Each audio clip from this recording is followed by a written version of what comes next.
Posséder une seconde langue, c'est posséder un autre esprit. To have a second language is to possess another soul. So said Charlemagne.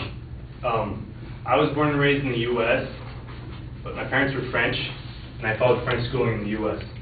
So I think I'm kind of well qualified to talk about my topic, and my topic is bilingualism.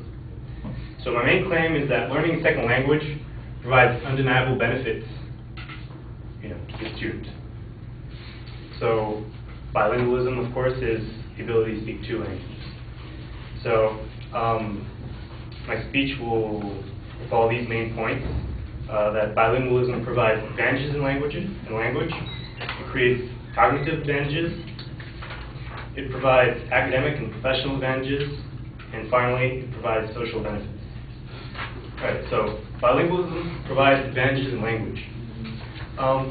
It's been, according to a study by Yelland, performed in Belgium on 100 students in 1993, on 50 students they're called Flamand, and they speak both German and French, and they're from northern part of Belgium, and 50 Wallon students, which basically only speak French.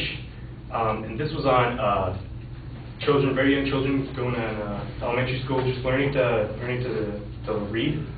And basically, he concluded that the Flamands that spoke both languages acquired literacy 20% faster than the other 50 students.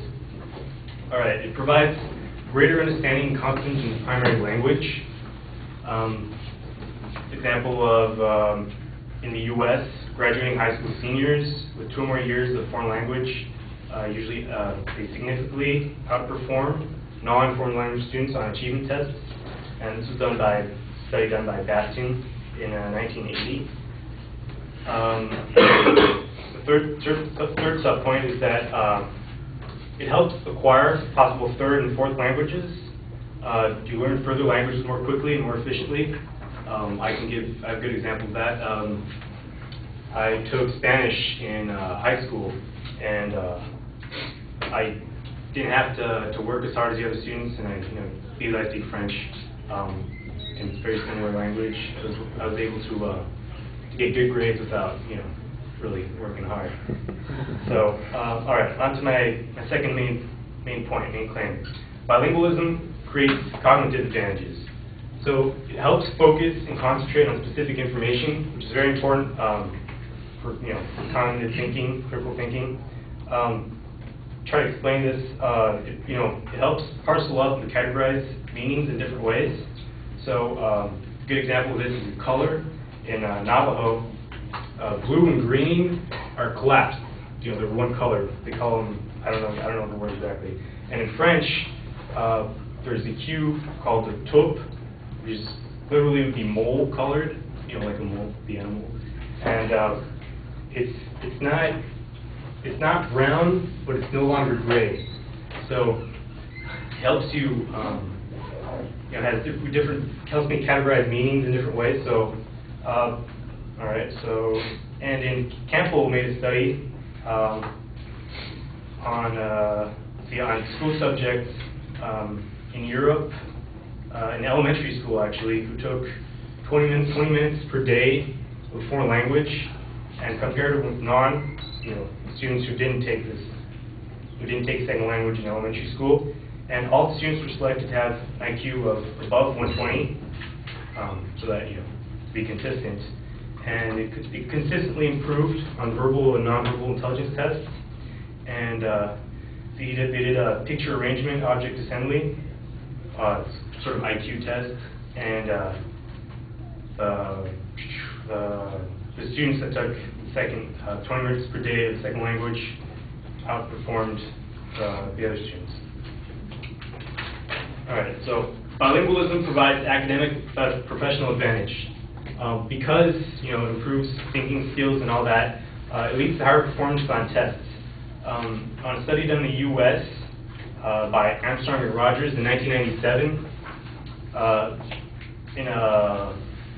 they followed these students who took 90 minutes per week of a language course, and actually one of the groups received, 1.5 fewer hours of math per week, and they still outperformed the control groups who weren't taking a foreign language and were taking, an hour and a half more of math. So that's an interesting study. It can also considerably help finding employment. Of course, the world with global interdependence and multicultural societies, especially in the U.S., we can see people like to see on a resume that you can speak several languages.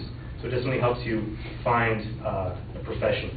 Finally, bilingualism provides social benefits. It expands your personal horizons and by allowing you to see your own culture from a new perspective. Usually learning a new language, you also have to learn a new culture. And Curtin and Dahlberg said in one of their reports in 2004 that the positive impact of cultural information is significantly enhanced when that information is experienced through foreign language. So basically, when you're learning through foreign language, a culture, you learn it better. So basically, it gives you better understanding and appreciation of other countries. So lessens racism and intolerance. Now, to end my speech, we'll actually continue further this point. Actually, I'm going to read a quote by Cook. It's not just talking about learning a second language. It's not just the addition of a different world perspective to the person's scope, as the realization that many perspectives are possible. Monolinguals, therefore, are not only restricted to a single worldview, but they also have more ideas to the other worldviews possible. Indeed, this has always been seen as one of the main educational advantages of language teaching. Thank you.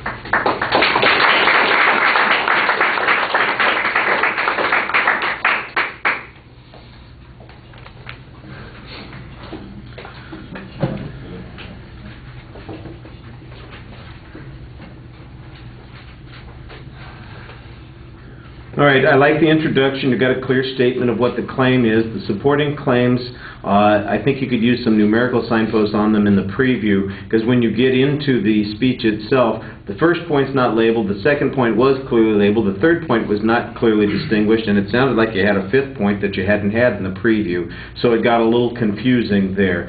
I think you need to develop a little bit more information on the controversy on the subject. I suspect that most people think having a second language is a good idea, and there are probably benefits to it. I'm not sure there's any challenge on that. There might have been it might be necessary, for instance, to provide a little information about the lack of second language speakers in the United States in particular. You did do the signposting, like I said, on some of the points when you're presenting it. I like the explanations that you usually had. Sometimes you got a little caught up in the description of the studies, but there was usually some citation of the study. You were pretty consistent about providing us with a year. I think you've got a broad generalization at the end about racism, so that's a little problematic. Watch the hands on the hip. You look a little defensive, or like Superman when you're standing there. You go, hey, that kind of thing. Okay, thank you. Let's get our next speaker up, Derek.